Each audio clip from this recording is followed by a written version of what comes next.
Well, good morning, and thanks for coming in this morning. You probably need your rest rather than getting up early to get here. So for anybody who doesn't understand what lupus is, just a quick explanation of what it is and what it does to the body. Okay, in simple terms, it's when your immune system is there to fight viruses and infections.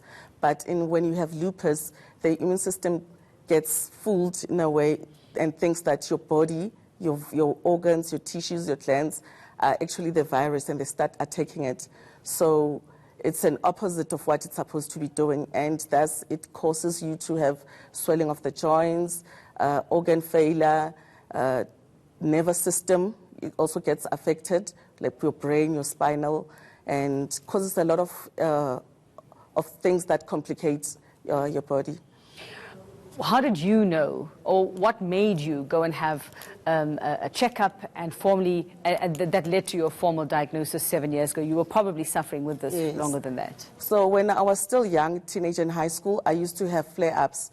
I would have, when I wake up, I would have my nose swollen, my eyes, my lips, and I did numerous tests and they couldn't find exactly what was going on. And then when I got to tertiary, it stopped. And when I had my daughter, which is my second born, that's when it started again. And I started being sick, and I would in and out of the hospital twice in a year. And doctors would say it's a bronchitis, maybe I have ulcers. They couldn't exactly pin out what was wrong. And then I started developing a rash on my nose, which was spreading. And while I was in the hospital, I asked the doctor, can you please test this, because it doesn't want to go away. I've tried a lot of ointments, and they don't work. And he called a dermatologist. They tested me, and the results came and said I have autoimmune disease. And I was referred to my specialist, and he explained what lupus is, and that's how they diagnosed me formally, which took from 2012 until from 2009 until 2012. That was when I was formally diagnosed, but I had been suffering from it for quite a while. So it is treatable. It doesn't necessarily have to be fatal. Well, just give us an idea of, what the survival rate is. For example, when I was formally diagnosed, I had the rash. So that had to be treated. I had to have the dermatologist taking care of the rash. I also had to have pills for arthritis, joints, and everything. And it also affected my nerves. So it's different medication that has to be taken because it affects different parts of your body. And that's for the rest of your life? You're on medication for the rest of your life? And last year, because it was starting to affect my kidneys, I had to do chemo. So you also have chemotherapy that you have to do. It affects, lupus is unpredictable. It attacks different parts of your body, and you never know what is going to attack. So there's no exact treatment for it. There is plasma queen, and we take immune suppressant because they have to suppress the immune system so it doesn't become so active. Okay. But that's like to make it lie down, doesn't actually cure it. So you just... So there is no cure? There is no cure for it. So, I mean, help us out with a couple of misconceptions. What's the truth and what's myth when it comes to lupus? Is there inevitably going to be some form of cancer that somebody who has lupus, that they will at some point be diagnosed with a form of cancer? Because I have friends, I know people who ended up with breast cancer because of the lupus. Somebody had leukemia because of the lupus. Is it something that's contagious? No, it's not contagious. It's not hereditary. You can be the only one in the family that has it. So you can't get it. It's not sexually transmitted. It's not airborne. It's something that your immune system just starts attacking itself.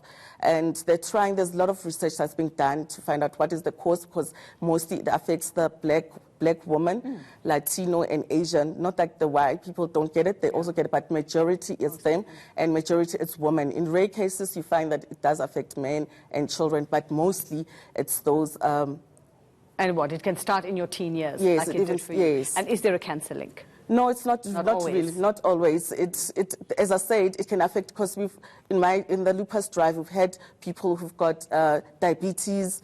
You can develop anything, but it's not a guarantee that you're going to have cancer. No, we do take cancer treatment, like chemo, like I did, but it doesn't necessarily mean that you've got cancer.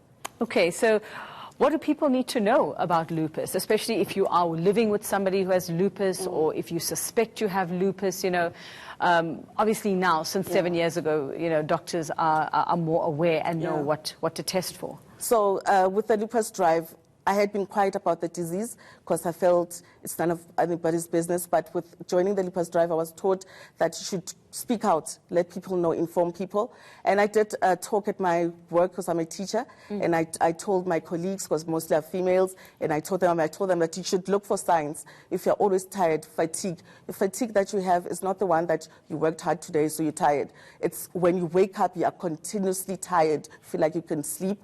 If you're always tired, you've got joint pain, you've got sickness you've got a fever that doesn't go away, you've got problem with maybe with your breathing because it also affects your lungs. Ask the doctor, can you please do me an ANA test? That's where they test the immune. An ANA test? Yes, an ANA test, okay. And they can test you and see if you've got those signs. Okay, and how do people get in touch with support groups to be able to have a chat with somebody, and if they're diagnosed, want to know how to live with this? All right, so I would advise to go to the Facebook page and Instagram and Twitter, the Lupus Drive, and you can get contact there. There's Bonto who started the Lupus Drive Foundation, and you can get support there. And I just want to say, if there are lupus survivors out there, if you're in a support group, it helps a lot because you know that you're not alone. You've got people supporting you. You're not alone fighting this. And it has brought so much knowledge to me, and the support system is amazing. Okay, well, wonderful. Well, thanks for sharing your journey with us. And I'm glad to see you look happy and healthy. We never know what's happening inside, but she does. Thank you very much to Boho Mashiane. She's a member of the Lupus Drive. You can contact them if you have any concerns, or you actually just need the support. It is Lupus Awareness Month.